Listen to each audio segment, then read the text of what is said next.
Welcome inside the voice of college football. I am your host, Austin Robbie. We've got a jam-packed show for you today. So, we're going to be talking position group grades. We're going to be talking season predictions. This is going to include the offense, the defense, quarterback, running back, receiver, offensive line, and then on the defensive side, defensive line, linebacker, and the defensive backs. And then we'll be also talking about the special teams. We'll give them a grade too. And then we'll talk about the 2025 season predictions. It's going to be pretty high level, but we'll go through all 12 games, just look at each matchup, pretty surface level. But I'll give you my prediction, not necessarily a score or anything, just win or loss. And then we'll ultimately see, are we bowl eligible this year? So before we get into the position group grades, and the season predictions. I want to start off a little different. I'm just going to give you a little bit of background. So, I am your host, Austin Robbie. I graduated from the University of Arkansas in 2022, born and raised in Northwest Arkansas, and I've been a lifelong Razorback fan my entire life. I'm currently a season ticket holder, and I've been attending games since I really can ever remember. So, now, a lot of those things give me some credibility to give you my opinion on Arkansas Razorback football, but not all of them. So, what gives me real credibility and why you should really tune into this network, the voice of college football, and more specifically this channel, talking about Arkansas Razorback football, is because of our extensive knowledge and lifelong love for college football. I've got a degree in analytics, got a huge passion for football. I've been doing my own previews and my own predictions, just like on paper, for the last 5 college football seasons. So I've been giving my own opinions just to myself for a long period of time, and I'm excited to pair with the voice of college football and do that for the Arkansas Razorbacks. So we're going to get into it, and we're going to do some position group grades, and we're going to start off with the offense. So we're going to get in here, and I'm going to size it up correctly. And we're going to start off with the quarterback position. So starting off with none other than Taylon Green. So last year, he becomes our starting quarterback. KJ Jefferson was here for 3 years. So we finally got a new quarterback, and I would say that he kind of exceeded the expectations, I think, of Razorback Nation in his first year, especially over what KJ Jefferson gave us last year. But ultimately, I'm giving this position a B plus. He was a guy who threw over 3,000 yards, 15 touchdown passes. I think he's going to be one of the more experienced quarterbacks in college football this year for the Razorbacks. Not too much outside of that that really changed in this position group. Malachi Singleton went out the door. He was the backup quarterback. Ultimately won us that Tennessee game. KJ Jackson will assume his role as the backup quarterback. He was the third string quarterback last year. I think he can do more for the team than Singleton did last year if, God forbid, he has to play. We added a couple guys, 4-star recruit from the state of Arkansas, and Grayson Wilson, and then Trevor Jackson, a transfer in from Florida State. But ultimately, this grade really just depends on how well Taylon Green can play. I think as an experienced quarterback in the SEC, ultimately, I'm just going to give them a B plus. It's going to be one of our stronger positions, I think, this year. At the running back position, so this year we lose Jaquindon Jackson. He was a guy that came in last year and was a guy out of Utah, and so he was a really big player for us last year. He's right now fighting for a spot on the Jacksonville Jaguars, but he, I think, really exceeded expectations for the Arkansas Razorbacks last year. He was a guy that we didn't expect necessarily a lot out of, especially coming after some talented backs in the years before. So he was really a guy that did really well in the first half of the season. But we lose him, Rashad Dubinion, just a backup back as well. And we return Braylon Russell and Rodney Hill. So you look at the returning player section, 2 guys that didn't really accumulate a lot of yards, but I think will definitely have more production this year as guys that are going to really start for Arkansas, especially Braylon Russell, Arkansas product, guy 6'1", 240. I think he's going to have a really productive season this year, and he's going to split up a lot of his carries with Mike Washington Jr., a guy who's coming in from New Mexico State, 6'2", 230. Both of these guys are real tanks. So it'll be interesting to see how we do in the backfield. I think their production, is ultimately going to be based on how well they can do behind this offensive line and how well the offensive line plays. AJ Green, a lot of Arkansas fans know, a guy who played here several years ago. He's coming back after really not playing at Oklahoma State. And then we bring in a pair of freshman backs who will just kind of round out the depth there. But ultimately, you can see I'm giving this position group a C plus. I think this is a group that's taken a step back. I would have given them around this grade going into last season, maybe a B minus. But Jaquindon Jackson had a way better season than I expected. Ultimately, this is a position group that I think finished around more of like a B plus. But definitely taking a step back as we lose Jackson, Braylon Russell, will split time with Washington. Those two will be our most productive backs. Washington was a second team All Conference USA player, had about over 800 yards, I believe, on the ground. So I think he's a guy that's going to be really productive for us. But ultimately, it's going to be the two of them, and I'm giving this position group a grade of a C plus. Switching over to the receiver position. So this one's a tough one. So this one's going to be really heavy on the transfer portal. Andrew Armstrong, Isaac Tesla, Isaiah Satania, Lucas. You can see those guys in the key losses section. All of those guys are NFL caliber players for the most part. Two of them are on NFL rosters right now. Tesla was a third round pick to the Detroit Lions. And this is going to be a tough room. So I think of this room, if you remember 2 years ago, not last year, but the year before, Armstrong, Tesla, these guys came in from like the FCS and Division two level, and we didn't know a lot about them. And that first year, it wasn't super productive, but the second year it really was. So this year, I'm going to anticipate more like that first year. We bring in a lot of group of five, like non-power four conference guys. You can see Omega Blake, who I think could be our leading receiver this year, was a second team All American Athletic Conference player out of Charlotte. Raylan Sharp and Cam Shanks, two smaller receivers, going to play the slot out of Fresno State and UAB, respectively. And Cam Shanks will add to the return game as well. But these two receivers are going to be really helpful in the slot. And then I mean, there's only four guys I really could mention here for notable additions, but there's so many more that are going to be on this team as well at the receiver position. Talk about Courtney Crutchfield, a guy who played receiver for Missouri, really didn't play too much, but was originally committed to Arkansas, four-star recruit, decommitted, went to Missouri, didn't do anything there. He's now come back to Arkansas. So we'll see if he's contributed. It seems like he's been a little slower throughout the offseason, but we'll see what he can do this year. Jalen Brown, a receiver out of Florida State, is a guy that is going to be in this receiving room as well. So a lot of receivers coming in, a lot of receivers going out. But ultimately, I give this grade a C minus. And really, I could give it even a little bit lower, but I think the tight end Rohan Jones from Montana State, you can see first team All Big Sky. I think he's going to be a real big addition here. I don't think he'll replicate the success of a guy like Luke has, who's switching to Ole Miss now. But I think he can be really helpful for us. And then you can see in the returning players section, four guys that really just didn't do a whole lot. Nobody had more than 5 catches or 100 receiving yards. So it's going to be a lot of transfer portal players this year, and we saw that 2 years ago. Like I said, when Armstrong and Tesla and Tyrone Broden, a lot of those guys came in, and I expect much of the same this year.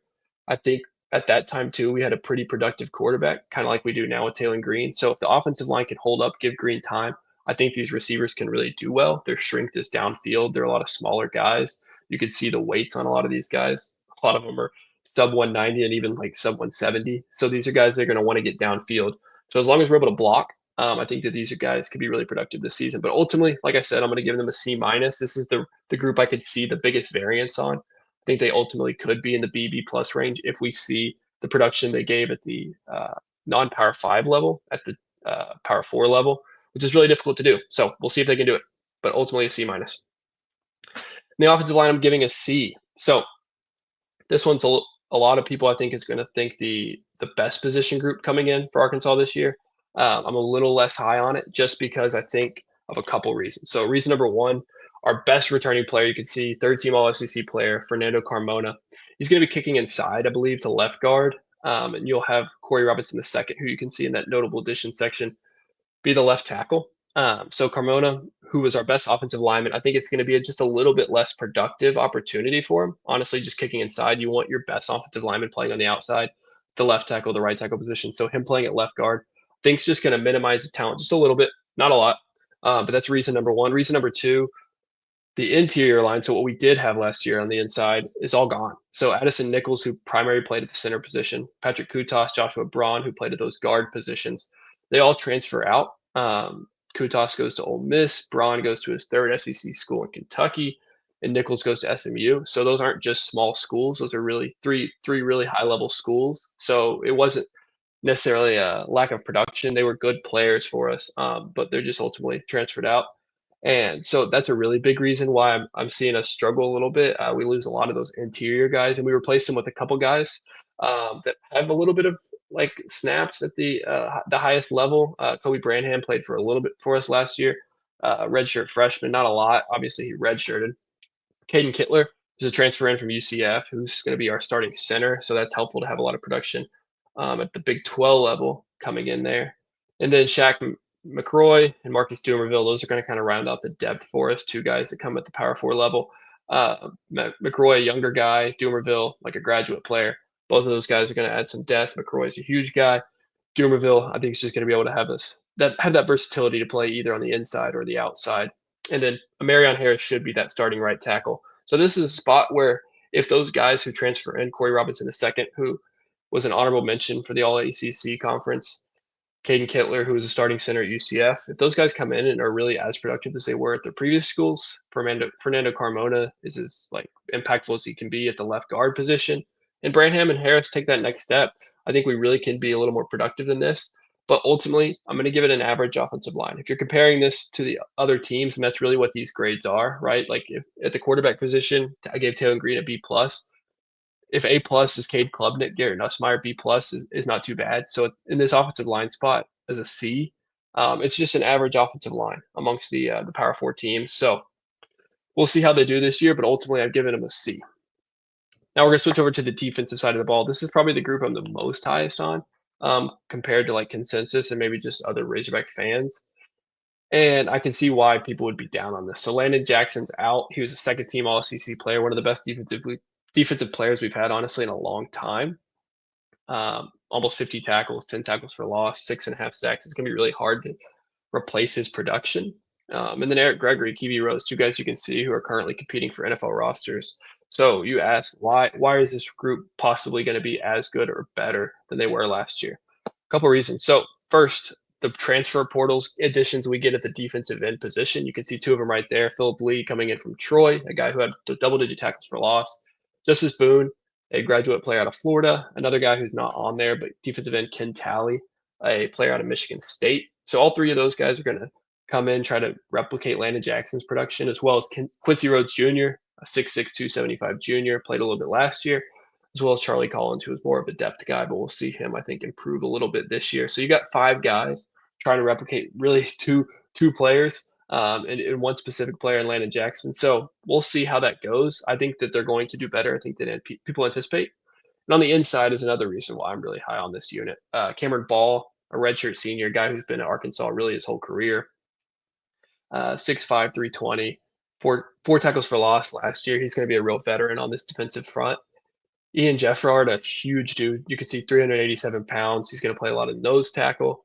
But another guy who's going to be really impactful, David Oke, who's a defensive tackle from Abilene Christian. Amongst the NFL draft community, it seems like he's really garnered some buzz. So it's going to be interesting to see how he does this year, coming from that FCS level. I know a guy, Anton Junkaj, a guy who was on our team last year. I know there were some high hopes from him, who was at the FCS level, and he kind of busted, I think, a little bit. So there's a little bit of burn there. Just like, is he going to be as productive as people are hyping him up to be? I believe he will. So a guy on the interior, I think those three guys, Ball, Jeffrard, okay, I think are going to be three really impactful players for us this year. The rotation amongst the defensive line. So ultimately, this is a group I'm probably the highest on compared to where I think other people see it. But ultimately, I've got them at a B minus. Linebacking core. So I've given them an A minus. This is the highest grade I gave any positional unit. And it's really because we return our two most productive players. So Xavier Sori Jr., Steven Dix Jr., both are two leading tacklers last year. You can see Sori almost had 100 tackles. Dix had a little over 70. Really, only player we lost was Brad Spence, who's headed to Texas. Carson Dean, who really didn't get much production, is also headed to Purdue. But this is a team. This is a unit. That we return a lot of players and a lot of high-level players. So last year, this is a unit I would have put around like a C plus C range because there was a lot of unknowns. Sori was a transfer in from Georgia, highly touted program, but you just didn't know if he could do it for Arkansas. And ultimately, he was able to. And Steven Dix Jr., I think, outperformed what a lot of people thought from him as well. So this is a unit that really didn't lose a lot. You lose Spence, but you return Sori and Dix, your two best linebackers. And then you have Tavion Wallace, who was the best recruit coming in for this class, four-star recruit at the linebacker position. And I think it's going to be really helpful for him to learn behind those two guys. He's in a spot where he doesn't have to start. He's going to get to sit back. So despite any maybe injury possibilities, he's going to get to be a depth piece and kind of learn behind those two players. And that's really what you want for those freshmen, is not have to start immediately if you don't have to. And so I think it's going to be really beneficial for him. Defensive backs. I'm giving this group a C. This is kind of like the receiver position, but on the defensive side, where it's a lot of transfers in and a lot of transfers out. So transfers in, Connie Walker, bigger corner from Oklahoma. He's going to be really helpful for us this year. Julian Neal, who may play the nickel, a guy who is transferring in from Fresno State. Safety Quintavious Scandrett, a defensive back who came from the MAC Conference, Eastern Michigan. And then defensive back Jordan Young, who's out of the University of Cincinnati. Caleb Wooden is another guy who's not listed on here, but is out of the University of Auburn, who will be part of this defensive back group. But those are the guys coming in, and they're going to have a lot of production to replicate. So that includes Danico Slaughter, Hudson Clark, Marquise Robinson, 3 guys that graduated, ultimately all UDFAs, but are currently fighting for position on an NFL roster right now. And you could see a lot of them had a lot of production last year, several interceptions, lots of tackles, several pass deflections. So those are guys that we're going to have to replace. And despite them being players that are competing for NFL rosters right now, I don't think this position was necessarily one of our strengths last year on the defensive side, but they are guys that we're going to just have to replicate production at the very least. And with a lot of transfers coming in, we'll see if that's possible. You can see the returning players section. There are a couple guys coming back. Safeties, Larry Worth III, Miguel Mitchell. Larry Worth III played a lot of reps at linebacker last year, so expect him to maybe take over in this defensive back room and like Jaden Johnson's position, that big hitting safety who's going to play in the box, strong safety, bigger guy. So a 50-plus tackle guy last year. We'll see him a little more in coverage this year on the back end. Miguel Mitchell, a guy who transferred in from Florida last year, played a little bit, not too much, so he'll probably have a bigger role this year. And then Jaheim Singletary was really that other guy. He's going to play a lot on the outside. So expect a starting lineup around of Singletary and Walker on the outside. Julian Neal may play that nickel, and then you're going to see Miguel Mitchell, Larry Worth III in the back end, and probably some Quintavious Scandrett and Jordan Young. So ultimately, that's the defensive backs position, and I'm giving them a C. And then we got our last position, the special teams unit that nobody cares about too much, but really is going to be a pivotal role for us this year. So I'm giving them a B. There's a couple returning players. We'll start with them. Punter Devin Bale, a guy who had 45 yards per punt, which is honestly really good. We've struggled at the punting position. I'm sure a lot of Arkansas fans know over the last several years. So it's nice to have a guy, I think, that can be a solid player at the position and not a detriment for us this upcoming year. And then kick returner Rodney Hill. So he'll be our primary kick returner, I imagine. He played the role a little bit last year. He was really our number one returner, so he'll be back this year. Our notable additions, though, I think is where we can be a better unit than we were last year. That's kicker Scott Stasic. He's a freshman this year.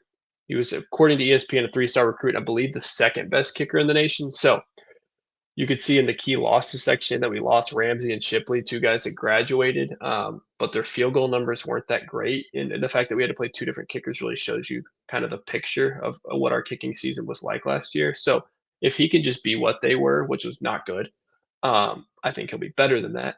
Then I think we can have an improvement from what we were last year. And then the biggest addition really of all is the first team All-American Athletic Conference player, Cam Shanks. So he's a third-team receiver, but a first-team return man, one of the best return men in the country. He's going to be our punt returner to replace Isaiah Satania, a guy who was really hyped up to be a really good return man. Ultimately, he wasn't that bad, but I think a lot of people thought that he had a lot of meat left on the bone. And so I think Cam Shanks is going to come in and immediately be better than that. So I'm giving ultimately the special teams unit a B. So that's our position group grades. We're going to switch over to the 2025 season predictions in just a moment, and we will be right back. College football is even more exciting when you've got some action on the line, and the games are even better when you're cashing in. And the Voice of College Football is the place to be to get the greatest value. Start with my picks. 75% against the money line, 58% against the spread, and I've got a 40-plus year track record. 11-0 in the college football playoff for me last year against the money line, 8-3 against the spread. And I'm just the warm-up act. Steve Merrill of Wager Talk is our ace in the hole, show stopper. 7 years with the Voice of College Football, over 30 years in the industry. Steve gives us analysis on all the big games, but you can't miss Steve's weekly under-the-radar pick. 28-12 against the spread the last 3 years. You also get picks from some of our top analysts here at the Voice of College Football, including Corey Bratta, Matt Zemek, and Steve Dace. Check out those numbers. Become a YouTube or Patreon member for just $99 per month. Go to the main channel on YouTube, click join, and then select a betting tier. Do the same thing on Patreon. Make 2025 a winner now. We are back. So we talked position group grades. We're going to switch it up. We're going to go to the 2025 season predictions. I'm going to give you my week by week analysis, just kind of high level. So we're going to pull up the playoff predictors website. I'm not sure if anybody's used it. Really helpful for if you're doing your own predictions. It's really helpful also for the NFL if it's like week 13 and your team has got a chance at the playoffs and you're trying to figure out scenarios, see how well your team does. So we're going to take a look at it. And that's where I'm going to make my predictions, and we'll go just week by week. It's going to show the bye weeks as well. So it's just going to be really helpful to see who we are playing. Here we are. So like I said, it's going to be some high level analysis, nothing too in depth. We're going to start going over that in the following weeks. This is a show that's going to go every Monday at 5:30. And as we get into the season, and the season is very close, we're going to start previewing games. So not this coming weekend, but the next weekend is the Alabama A&M game. So next Monday, we're going to be previewing that game. And then each week, we're going to go over the game that happened before and the game that's coming up. So like I said, there's not going to be too high level analysis here. We're going to keep it pretty brief because we're going to get in depth as we go throughout the season. So let's start off with Alabama A&M. Like I said, we're going to keep it pretty brief here. I think we win this football game. Start off 1-0. This is an FCS football team, and it's not a very good one. You saw what we did the UAPB. It was probably a little bit worse, 70-0. I don't think it'll necessarily be that dominant. That was kind of an outlier game, but I do expect this to be a pretty dominant performance from us to start off the season. So I believe we start off 1-0. Then we go to Arkansas State, and you can't see it here, but this game's going to be in Little Rock. I don't love that. I think it's really helpful when we get to play up in Northwest Arkansas. We get as many home games up there as we can, just because we have the greatest atmosphere and the most amount of fans we can get. And Arkansas State honestly wasn't a bad football team last year. This is a team that was 7-0 in one-score games, so I think that shows that there's going to be a little bit regression. So I'm not necessarily too worried about this. It's just if I could have it my way, this would be being played in Fayetteville. But Arkansas State, they do return their starting quarterback, Jalen Rayner. I don't think that's going to be enough for the Red Wolves to beat us. So I'm going to go 2-0 on this one. All right. The next week, we're going to be playing Ole Miss. So Arkansas fans know, honestly, since Lane Kiffin's been here, we've played Ole Miss really well. Not last year. I'm sure many remember home game where we got dominated defensively. We were really poor. Dart threw all over us. Jordan Watkins had probably the best game of his career. So we're going to be facing them kind of early this year. It's going to be week 3, our first SEC game of the year. And my pick on this one is really going to be Ole Miss. And I'm going to give it to you for 2 reasons. One, just a little skepticism, probably just early season, how well we're going to be in form. And I think that first SEC game, I think we could surprise Ole Miss, but I think Ole Miss could ultimately surprise us as well. This is a team under Lane Kiffin that's had great quarterback production, really, no matter who was playing quarterback for them. And so I think that a guy in Austin Simmons, he is raw, he is new, but I don't expect too much of a deficit from what guys he's had in the past. So I think Ole Miss wins this one. I also think too, this was a really poor defensive performance last year. So I think as players, they really want to improve after what they did last year. So when you lose a game, especially as kind of embarrassingly as you did last year, you really want to take revenge and really get after them the next year.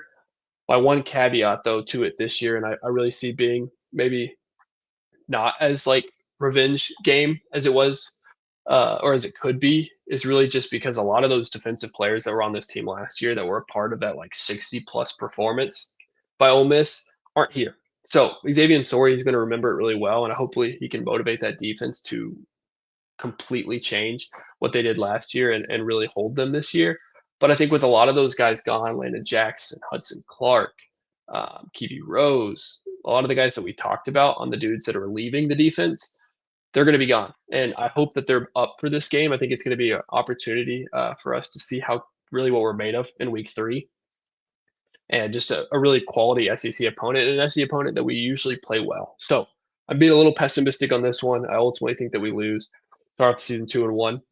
But I'm going to be a little optimistic on this one. I think we beat Memphis. So this is a team that's been really productive as a non-Power 4 conference team, one of the best, honestly, in the American Athletic.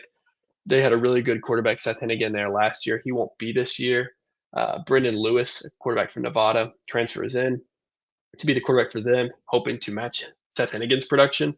I don't know if they will. This is a team that is really talented, is really good at their level, and it's a road game, so it's going to be really difficult for us. But I think coming off a loss against Ole Miss, we're going to be really motivated to prove ourselves, and I think that we ultimately get a win here and move to 3-1. So this is the big home game of the year. Week 5 against Notre Dame, a top 10 ranked team, the team that finished runner-up in the entire nation last year. But I do think they come with a few question marks. Quarterback Riley Leonard is gone. They're bringing in a new guy to play the quarterback position. It'll either be Carr or another guy they have on their team, but ultimately it's going to be a new quarterback for them. Jeremiah Love is back, one of the most productive running backs in the country, and so that's going to be really helpful for them. They have a really impressive receiving core, and that'll be good for them as well. But I think that this ultimately is going to be just too much talent against Arkansas here. I think that we're going to give them all we have. I think this is a sleeper game to definitely cover, and hopefully we can upset the Fighting Irish. But I think this is a spot where I believe they just are too talented. I think that we are going to lose this football game. We'll be 3-2 going into the bye week. And like I said, for all these games, we're going to be talking more about them as the season goes on. So maybe if we're 4-0 going into this game, I'll feel differently. But ultimately, 3-2 going into the bye week. All right, Tennessee. This was the magical game last year. What do we see from our team this year? Coming off the bye, I think that's really helpful. I believe Tennessee is also coming off the bye, so kind of negates that. But I think Tennessee is going to be really motivated to play us this year. I'm a little worried by that. Obviously, they were the number 4 team in the country when we beat them last year. We embarrassed them on the biggest stage, and I think they're going to want that revenge. Obviously, Nico is not back, and like I made the case for Arkansas on their defense against Ole Miss, not having Nico there is probably very similar, where maybe there isn't as much motivation, as much embarrassment to beat us. But I do think that a road game, Tennessee's coming off a bye. They still are a team that is really highly respected. I do think we lose this football game. And after week 7, 3-3, going into Texas A&M week. So, as many Arkansas fans know, A&M has been an absolute killer of a game since they moved into the SEC. We rarely win this football game. But this is also a football game that's been played in Jerry World, AT&T Stadium, ever since they've joined the SEC, and this is the first year where it's not. So we are getting to host them in Donald W. Reynolds, and I think that's going to make all the difference. This is a team coached by Mike Elko, second year, Marcel Reed at the quarterback position. I think a lot of A&M fans are really excited for this season. I think that they may even do good things, but I don't think it's going to come against Arkansas. I think that a team that has just been beat down and beat down and beat down, year in and year out. Very few wins against the A&M Aggies over the last 10, 12 years since they've been in the SEC. I think it really comes right here for an opportunity for us to really show out in the home stadium. And I think this is one, honestly, if it was in AT&T Stadium, I would be picking the Aggies. But I think we can win this football game, and I think we moved 4-3. So, hosting Auburn. So far, I think that there hasn't been anything that I've done that's been really crazy. I think that for the most part, these are probably going to be the betting favorites, other than maybe the Aggies game, where we may not be favored. But for the most part, it's been pretty chalk. This is one where I think it's going to go a little bit awry. I think that we lose this game to Auburn. So I talked about Ole Miss and how we've had really good games against Ole Miss, how we've done better than I think a lot of fans have expected. Auburn's kind of the opposite. The recent history, I believe we've kind of underperformed. So this is a spot where I think 3 home games in a row. We're looking to Mississippi State, who I don't think is going to have a productive season, as an easy win. We're maybe looking ahead to LSU post bye week, Texas post bye week. We've won 4 games. We really think bowl eligibility is a possibility, and I think we kind of sleep on this game. Auburn wasn't great last year. We beat them. We beat them early in the season. It really wasn't close. I don't think a lot of people saw that coming. I know I didn't see it coming, especially how bad we beat them. But I think they're going to be back and they're going to be hungrier. They have a new quarterback in Jackson Arnold, who I think is going to be productive for them. But this is a game where I think we'll be favored in this game, especially if we beat A&M the previous week. I think we always lay at least a dud. each season, and I think this is a spot where that's going to happen. I don't love predicting this, but I do think that's what's going to happen. 4-4. So we enter the last 4 weeks of the season. Bowl eligibility is on our minds. Week 10, Arkansas hosting Mississippi State. I believe we win this football game. Mississippi State, by a lot of like SEC fans, is considered probably the worst team right now. Usually that goes to Vanderbilt, but Diego Pavia's got them humming. So Mississippi State's kind of accepted that role under Jeff Lebby these like first year and maybe even second year. We'll see how they do, but this is a spot at home. We beat them on the road last year. I think we can beat them at home this year. The last time we played them at home, I believe was like a 7-3 football game. It was not a like fun one to watch. So I think this is a spot where we can really redeem ourselves offensively. And I think that we win this football game. We go over 500. We're 5-4, and we're looking to the back quarter of the season. So we have 2 bye weeks this year. This is bye week number 2. We're going to be facing LSU and Garrett Nussmeier. I feel like we've had success against Nussmeier. We won that game in 21 when Nussmeier was the starting quarterback. We played them well early last year, didn't finish well late, lost that game at home. This is a game on the road. I don't believe LSU's on a bye, kind of like Tennessee was on that Week 7 game. Week 12, I believe it's just us on a bye week. This is a spot where I think we could cover, and nobody wants to hear that. But I don't think we win this game. LSU's a really talented team this year. This is really a prove-it year for Brian Kelly. Make or break year, honestly.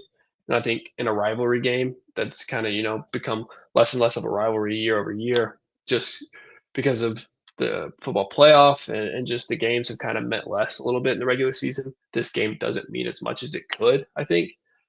I think we're going to be up for it. I think we're going to play them close. I could see this being around a 2-touchdown line, and I think that we keep it one possession and ultimately have a shot to win this football game.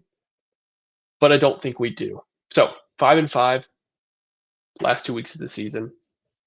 This is where in past seasons we've kind of played like a FCS or a Group of 5 team right before Missouri, or in these later weeks. We don't have that this year. We play all our non-conference games early, and we played currently number 1 in the AP poll, Texas and Arch Manning. So last year, it was closer.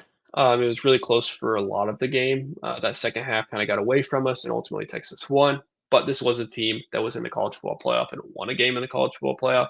So won multiple games, if I'm correct. So this is going to be a difficult matchup. This is one I don't see being particularly close, though. This is the first time Texas hosted us, I think, in a long time. We've played them at home last year, and then the year in 21 when we beat them with Bijan Robinson. But this year we're playing at Texas. I think we come off a week where we played really close. I think we finished that week a little discouraged. And we play one of the top teams in the country. They may not be number 1 at the time, but I think they're going to be easily in probably the top 5. And they even could be number 1. So this is going to be a tough matchup to win. Ultimately 5-6, head into the last week. I'm not going to pick us to go 5-7. I'm going to pick us to go 6-6 and beat Missouri. Missouri was a team last year. We lost to them. We had already gotten old bowl eligibility. I think there was a little less motivation for that. Missouri was a good football team. This is another team kind of like A&M. We just haven't played as well. But this was a team, if you remember 2 years ago, to go 4-8, we got murdered by them at home. And I think there's going to be some revenge factor here after what had happened 2 years ago. We also lost to them last year. And this is a team that's significantly less talented than they were last year. Brady Cook, a longtime quarterback for them, is gone. Luther Burden, one of the best players they've had in their history, is gone. They return a couple of guys offensively, a lot defensively. Jalen Catalon, former Arkansas player, playing defensive back for them. So I'm sure he'll be motivated for this game. But this is a team that has significantly less talent and a winnable game for us. I wouldn't be surprised even if we're 5-6. If we're favored in this game. Missouri, I assume, will have maybe a similar record. They could be a little bit higher. I know their schedule's a little easier than ours. We do have one of the more difficult schedules in the SEC and in the country this year. So I think we finish out 6-6. Ultimately, I think we will make a bowl game, probably very similar to what we did last year. Maybe a game against either a high-level Group of 5 team or a low-level 7-5, 8-4 potentially. Power conference team. I think we are better than our record indicates. LSU and Tennessee and Texas and Notre Dame and Ole Miss, those are tough games to win, especially when they're on the road, specifically LSU, Texas, and Tennessee. I think the ceiling really could be an 8-4 squad. I think that we could beat Ole Miss. Like I said, Auburn, I think we're going to be favored in that game, but ultimately just fall short. But I think the floor is also maybe 4-8. I think that A&M game we won't be favored in. We could ultimately lose that football game. Memphis, a team that's really good. We talked about how great of a group of 5 school they are. We could ultimately lose that football game. Missouri was a team that may have won 10 games last year. So there's a lot of spots for a lot of variance, but ultimately I think we're going to finish 6-6. That's 3-5 in conference. And like I mentioned earlier, we're going to be talking about each one of these games as the season goes on. So, like I said, very high level, nothing too in depth, and we're just going to keep it there. 6-6, 3-5, and so that's kind of what I see for the Arkansas Razorbacks this year. So we went through the position group grades, we went through the 2025 season predictions, and now I'm just going to kind of close out the show for us. So please like, share, subscribe. Look at the ticker below. Join myself and the Voice of College Football crew. Mondays, 5:30 Central. It's going to be somewhere around that time each and every week. So we're also going to have a live post-game show following each Razorback game. So just one show this week on Monday. Next week it's going to be a Monday show previewing that Alabama A&M game. And then that following Saturday, the Alabama A&M game. After that, we'll be live. We'll be talking about the game. This is not one I anticipate to be a lot of commentary on, but it is one that hopefully we can just get done, get out of the way, go 1-0. And so next week, Alabama A&M preview. We'll probably be talking about some of the upcoming news just that happens this week with the Razorback football team. I'm sure we'll probably have a depth chart out, possibly for the Alabama A&M game. And we could talk about that. Maybe there's some surprise starts, surprise guys that are not starting for that game. So we'll talk a little bit about it.